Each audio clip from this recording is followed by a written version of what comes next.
Hey guys, Keto Coach Neil here. Welcome to the PHDsynergy podcast, and we've got a special treat for you today. We've got a medical professional who's going to talk about a proper human diet in the context of post-bariatric surgery. Now, what that means is some practical ideas for if you've already had one of the bariatric surgeries done, one of the gastric, bypass or a sleeve. How can you use a proper human diet to maintain or even continue to improve your metabolic health? But we also hope you'll find if you're finding yourself on that precipice, that point of, do I get this, one of these surgeries? Is this my only option? And we're going to give you yet another option to where you can correct your health without having surgery, because you can't unring that bell. The other thing is, let's talk about how to not get in that position in the first place. How can you take control of your health now and prevent ever having to make such a drastic choice? Hopefully you'll be able to find throughout this conversation milestones, benchmarks, warning signs of where maybe a food choice, your relationship with food, how that affects your rest and your sleep and your activity, and how they all feed off of one another, and your behaviors and your habits, and how they feed off of one another. So hopefully you can find some benchmarks to where you can never get in that position to begin with. So with that, we hope you enjoy this interview. It's not just the trophy husband interviewing the beautiful wife. This is a coach who sees some signs that can help you in your health journey. So enjoy this video. There she is. Welcome. How are you? I'm good. Hey, everyone. I hope you guys are doing well. And so just start off, just tell us a little bit about yourself. What's your deal? What's my deal? Well, as most of you know, I am married to Keto Coach Neil. We've been together for a little over 11 years now. We've gone through quite a bit of few changes over the last decade. And that includes our health journey, our vocation, if you will. Our careers have changed quite a bit. Our family dynamics changed. So I am currently working in podiatry as a specialty nurse. So I have lots of experience with specialty things like rheumatology, geriatrics, endocrine systems, neurology, gastro, you name it, I've done just about all there is out there so far. Now, did your health journey, we talk about that and use that term a lot. For some people, they wanted to get healthy. Some people wanted to increase their fitness, where did yours start? What made you say, I'm ready to make a change? And was it a positive, now's the time, by golly, I'm going to do it? Or was it more of a negative, I'm sick and tired of being sick and tired? Which of those was it? Let's see. I'm sick and tired of being sick and tired, most likely. I will say, depending on what phase in my life, that my health journey, I've had several journeys throughout my life, trying to get healthy again. It may have been the correct way, the wrong way, let's try this trend way, what have you. But this last time in 2019, August 1st is when I decided to have a bariatric surgery. And for people that don't know, what does that mean? And because that's a broad term with several different subsets within that. Mine was the sleeve. So they took out part of my stomach. They took out the part where the body will signal your brain to say, hey, I'm hungry. I'm hungry. So when they cut that sleeve out of my stomach, they took a sleeve out, and my stomach is still intact, but it's just a lot smaller. It's about the size of a highlighter, probably a little bigger now that it's been 5 years. But for the most part, I eat. That's this size, guys. So a stomach that was, about this, they say a little bit bigger than your fist. It's that size. So with that being said, it turned off the signal. So I couldn't tell you when I was hungry. And that was a struggle for me. Now that's a drastic move. One that should never be taken lightly. And some people would say should never be taken at all. So now we know where that is a few years ago. Now let's back up. Let's see, how do we get to a point where you're like, oh my gosh, I've got to do something. And it's not just somewhat radical, it's drastic. Dr. Barry has even said, you've elected to voluntarily mutilate your digestive system permanently. You're affecting how the part of the stomach where the hormones for satiety and hunger get secreted and get the messages sent. So let's back up. What got you to that point? And was it the first time, or was there other times before that?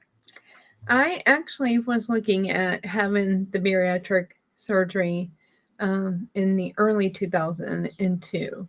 And I was so close to coming. I was so close to having that surgery, but my insurance ran out because I was going through a divorce, and so it was no longer covered. Now, again, this is a drastic measure. So let's start there. The first time you came to this precipice, and the insurance company kind of forced you off the ledge. What led you to that point back in the early 2000s? Was it a health, an eating disorder? Was it a absorption disorder? Was it what got you there? Why were you considering it in the first place? I was diagnosed with bulimia. I would eat. I could never get satisfied with food, and no matter how much I ate, I always ate to the point where I literally would throw up, and I started hiding my food. I would wait for everybody to go to bed, and I would just eat until I couldn't eat anymore, and then I would just throw up. And now, why is that? What would cause someone, and what were you, in your early 20s at that point? No, I was in my mid-20s. Okay. Yeah, So, late 20s. Yeah. Late 20s. So, but very young, active. What would cause someone to have to sneak eat like that? At that time when I was married, it wasn't a healthy relationship. It wasn't a healthy marriage. There was a lot of verbal mental violence, if you will, not physical violence so much as if it was very verbal. It was very negative environment. I was constantly being compared. I'm not good enough. I'm not pretty enough. I'm not thin enough. I'm not smart enough. And when you have a spouse that couldn't meet your needs, it was the fear of not being good enough. And food was the only thing that didn't talk back. And it was really, at that point, that's where I was diagnosed with depression. I don't think so much it was depression as much as it was anxiety of not feeling loved. And that really messes with your mental status. And if food can't talk back to you, but it satisfies you, you think, oh, this tastes good. I feel good now. I'll drink this. I'll eat this. I'll eat that. And then when you get sick, you're like, see, no harm done. I'm not going to gain any weight because I throw it up. And so your mental clarity, relationships really had an impact on me as to why I gained so much weight. So it's so to all the people that might say, oh, you just made a bunch of bad choices. Oh, you just weren't thinking about food. You just weren't. It's not that at all. This was driven by mental, behavioral, like you said, depression, anxiety, So these other peripheral things in your life indirectly affected your decision making and your food. Mm-hmm. And again, you were looking for something. You were looking for an emotional fix, but through Fulfillment. fulfillment through food, because that's something, like you said, it doesn't talk back. It Right. can fulfill you. It won't judge you. Even if you throw it up, it doesn't judge you. There is no judgment, but there is with people, unfortunately, sometimes. Oh yeah, absolutely. And in food, and eating to the point where you're so full that you get sick. By the time you got full, you were like, okay, now I feel better. And then you get sick, and then you're just like, oh, I'm miserable. Because you eat past your satiety and you're, oh, I'm so full, I can't stand this. Let me throw it up. I feel better for a second, and then you're empty again, Mm-hmm. physically and emotionally. Right. Right. And that is really hard, because when you're in a relationship with someone, you should be able to express yourself, and you should be able to communicate well, and be a supporter in that relationship. It should be both ways. It should never be just one way. And that's been my experience. So other people are okay with that. I was not. So, and I'm sure that the food choices you made were stellar food choices too, weren't they? Lots of fresh vegetables and lots of fatty cuts of meat. It was the good stuff, right? No, you know what's so funny is that I really, at that time, my firstborn, my son, he was diagnosed with ADHD, and I refused to put him on medication because I knew there was an alternative way. So we started bringing in more natural foods, like fresh fruit, fresh vegetables, no more canned processed stuff. We made sure he didn't have like red dyes, blue dyes in what he ate or drank, because that counteracted with the behaviors. And that worked really, really well for him. As a matter of fact, one of his teachers I would go get this mini size of Mountain Dew, and when he started acting up, she would give him one of those, and it would counteract it, and he went back to behaving himself.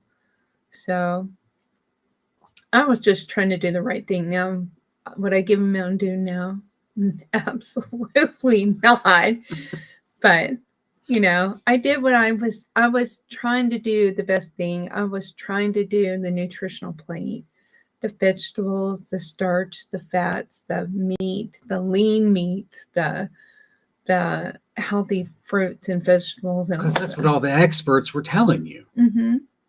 And margarine, lots of margarine, because it's low fat. Right. And so you did the best with the information you had at the time. Right. But there were still little dibbies in the cabinet. I won't lie.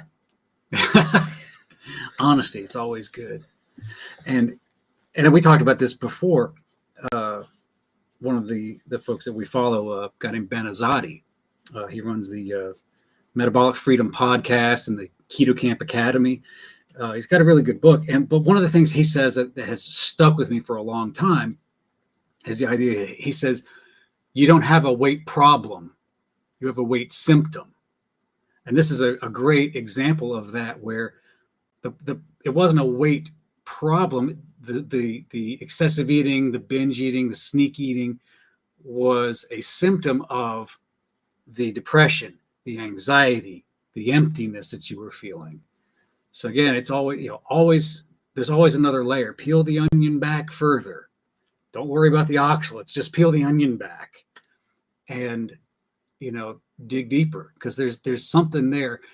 We talk about PHDsynergy, how all these things work together. You've got the mental, behavioral, spiritual side of things. You've got the diet itself, sleep and rest, activity and exercise, and they all feed off of one another. I was interviewing Mitzi earlier today, Mitzi Champion, And we talked about, we focused on the mental side of things, but yes, it affects literally everything else. And so, yeah, just remember, if you think you have a weight problem, go back one more layer or two more layers and see, is it an emotional or behavioral problem? Is it a hormonal problem? Is it an activity, or maybe you're not sleeping well and that's causing you to gain weight, because that happens too. So just food for thought. Now let's shift gears a little bit here. What so you went to get bariatric surgery the first time, and insurance wouldn't let you. So what had you tried briefly? What had you tried up to that point the first time that I guess did it just not work, or did it not work fast enough? I did that calorie 1500, less than 1500 calorie. I was talking to some folks about this earlier this week. This is crazy. Read here. Honest, this is the real thing. Read what it says for a woman, because you are one. I can vouch. Now, I will say he had me start at 1500 calories, and then he said in a week or two, I want you to drop down to 800 calories. Now, what was your weight going in at this first go round? You remember? 2002, it was in the 300s.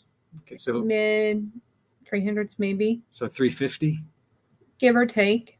Okay, and you were mid to late 20s. And how tall are you? I'm 5'5". I'm short as they come. Okay, so 350 for someone who's 5'5". That's noticeable, significant. Yes, it is. So you would try. So before you got to the pre-op diet, what had you tried? Did you do, the? I did Weight Watchers. I did Jenny Craig for a couple of days. I was like, screw it. I did not like the Jenny Craig food. I could not tolerate it. And then I did the drinks, the metabolic research drinks, where you had to go into the clinic, into their little storefront and buy all these powder drinks and their soups and what's that other one? Nutrisystem, things like that. I tried a girlfriend's Nutrisystem and I couldn't do it. Oh, I did that when I was, in the 5th or 6th grade, because I was heavy too. Ugh. Just the thought of it just makes me gag. It doesn't taste good. No, but I will say. So you went to a clinic though. I went to a clinic. This wasn't just doing it on your own, reading the tabloids. No, it was you went in and they had you drink this, you drink at all these certain times, you drink certain things. You would have like a hot chocolate if you wanted one, and then during the day you drink these powdered flavors like fruit punch or orange, and it was very chalky. I did it, but I wasn't very successful. I did Weight Watchers for a while, for quite some time. I use some of their recipes, but I just change it up a little bit better. I use like the fat stuff instead of like low calorie, low fat. And then it was metabolic research. It's written right here. And then Meridian was another one I did. Well, it was Fin then, but I was prescribed prescriptions to help curb my appetite, and that didn't really work either. So, but I will say, out of all the diets that I've done, the one I started to lose weight with was this one, where I literally had a frozen Weight Watchers meal. I found some of my favorites, which was the tuna casserole. I loved Weight Watchers tuna casserole. It was like a treat for me. I didn't like. Not sponsoring this video. Yes.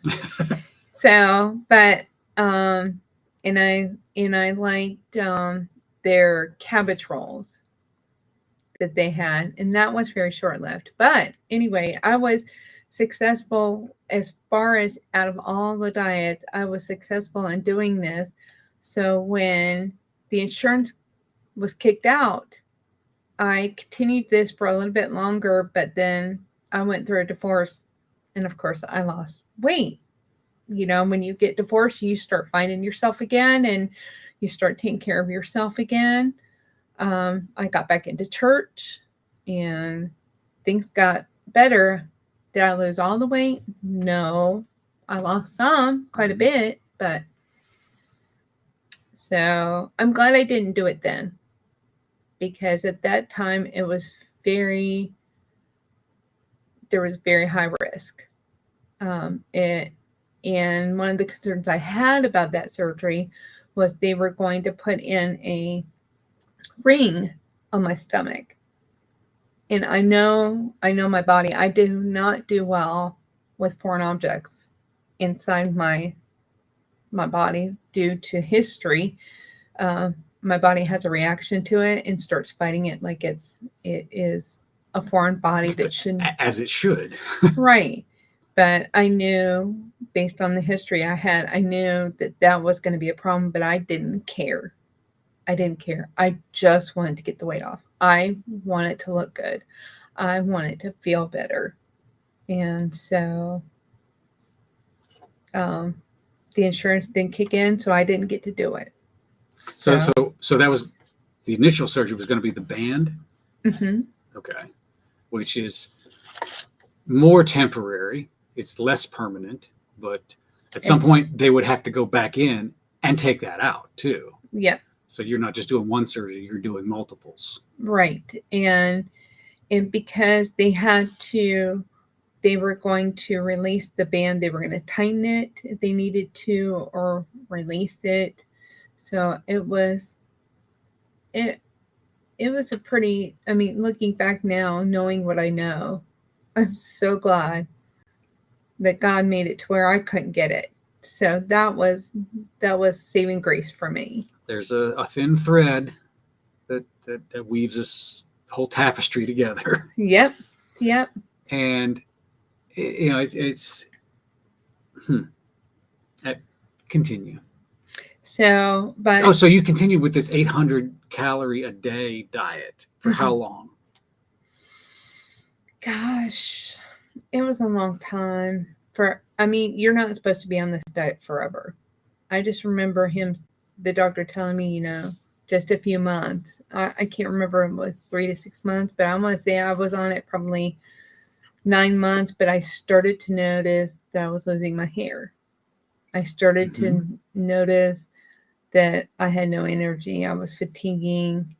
And then, of course, I had to go back to work, and I was working 2 jobs because I was now a single mom. Right.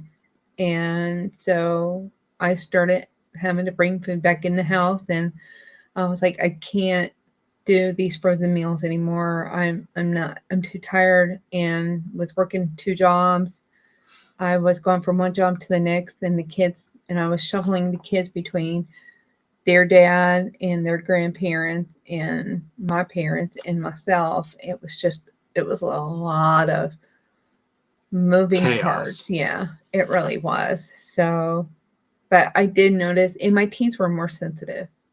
I remember thinking, why are my teeth hurting? Now, looking back, you were deficient in probably everything. Absolutely. And back then they didn't check for things like that. Right. So you do that. You do that for as long as you can. You hold out, but then life moves on, and you have to modify your diet, your behavior. And what did that morph into? After the divorce, I was no longer feeling like I had to hide my food anymore. So I stopped eating in the middle of the night. I started sleeping better. I started feeling better. My mindset was coming together better. So was I still eating right? No. I mean, compared to what our generation does now, yes, it was better than what they do now. We were not going through the drive-through every 5 minutes. And I couldn't afford it. So, but mentally I was bitter. So I made better choices than I did when I was married. So, but I lost the weight. I kept it off until I got involved with someone else again. I see. So how did that, so that's a mental and emotional shift again. So how did that alter, how did a relationship alter food choices? at first it didn't, but then when I got more involved with my second husband, we ate out all the time. I couldn't afford to eat out all the time, but he could. So that meant, oh, okay, well, I'll just get fried chicken and potato or fries or a baked potato, or I would start getting like these big meals that I really didn't really eat like that, but I was like, well, he's paying for it. I was just gonna, I was gonna take advantage of it because I felt like I was being treated like a princess. I was held high, and we didn't go to cheap places really. It wasn't Taco Bell. You weren't making a run for the border. Well, we did that too, but he loved to eat. That was his thing. He loved to eat, and because of the shift that he worked, we ate so late. He would get off at 11, and then so I'm up all day, and then we were just eating whatever we wanted when we wanted because we can. And what was the result of that? Weight gain, major weight gain. But also there was another contributing factor was we got pregnant. I miscarried. I didn't handle it well. Neither did he. And so we ate our feelings away. And so that I had several miscarriages. So that just kept going and going and going. Right. So I toppled out over 425 pounds. Now, what kind of time span are we talking? Over probably 8-9 years. 8 or 9 years. So not overnight. No. So again, it's like the slight edge would say, you have good choices compounded over time, gets you to a good place. Errors in judgment compounded over time get you where you don't want to be. And it's all compound interest, where it's easy to do, but it's easy not to do. And that one donut's not going to kill me. You're right. But one donut every day for the next 3 years straight, you're going to be in a much worse spot than you are today.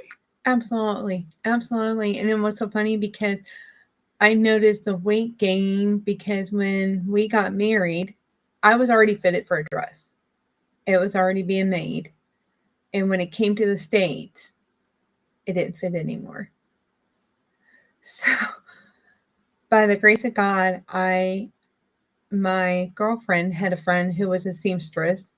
And because of the coloring of my dress, it had a slight tint pink to it, and it was hard to match. But this seamstress that we used, she used cherry juice and in another product to match my dress perfectly. And she added another band in the back of my dress. So another panel? Yes, the panel. Thank you. So she created a panel in a matter of a couple weeks for my wedding. Color matched and everything. Yeah, wow. To a T. So I'd have been just like throw a red sock in the wash and call it a day. Yeah. But no, so my weight gain was already happening at the beginning of our relationship. So when I was eating, and he enjoyed eating, and I was like along for the ride. And I mean, it was nothing for us to put away a dozen donuts. Now he became a diabetic, and so I started making some changes, but I gained more weight doing that when I started bringing artificial sweeteners in the house. Let's talk about that. because this is all leading up to the second round, the second attempt at bariatric surgery. So again, a very drastic measure. And so some things that led up to that. So here in a sec, we're going to talk about that.